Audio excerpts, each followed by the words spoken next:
Welcome to Turtle Island Tetragrammaton. My name's Nicholas. I'm a gender fluid person of trans experience and a Christian patriot. Today, I'm a little late on this one, but I'm going to go ahead to day 6 without skipping a beat here. Oh, it's short. Thank Jesus. Invisible strength. I read these without commentary, whether you take them as personal inspiration or as a historical artifact.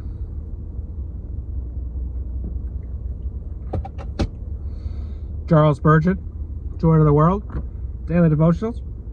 These were written in around 1860 for sermons. I'll read here. Starts with a passage, continues with a contemplation. Let's get through it in 5 minutes. Here from Luke chapter 2, verses 1 through 5. In those days a decree went out from Caesar Augustus that all the world should be registered.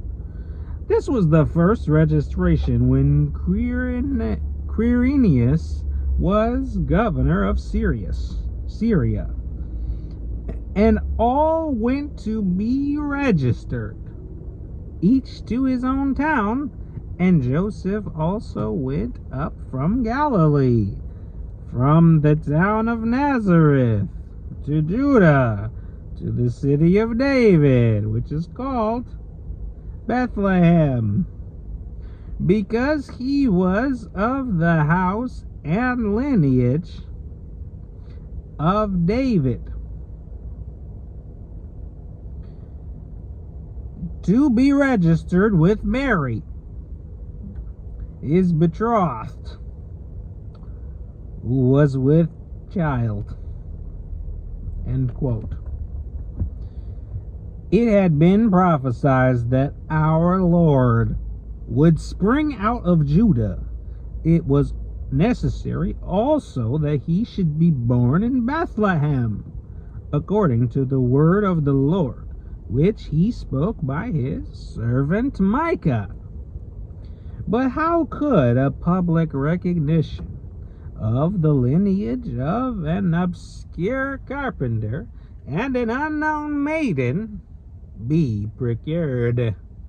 What interest could the keepers of registers be supposed to take in two such humble persons?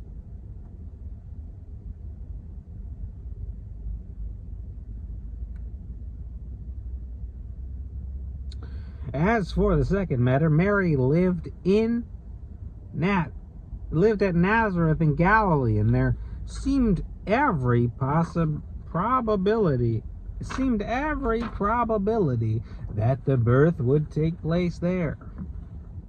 Indeed, the period of her delivery was so near that unless absolutely compelled, she would not be likely to undertake a long and tedious journey to the southern province of Judea. How are these two matters to be arranged?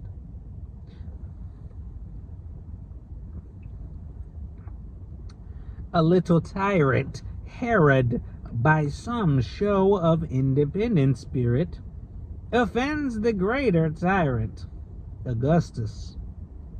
Augustus informs him that he shall no longer treat him as a friend, but as a vassal.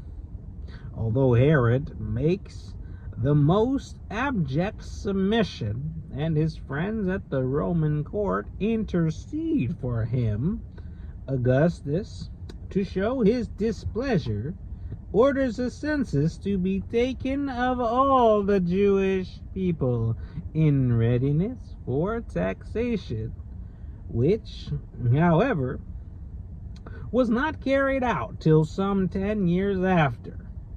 Even the winds and waves are not more fickle than the tyrant's will, but the ruler of tempests knows how to rule the perverse spirits of princes. The Lord our God has a bit for the wildest war horse, and a hook for the most terrible Leviathan. Autocratical Caesars are but puppets moved with invisible strings, mere drudges to the King of Kings.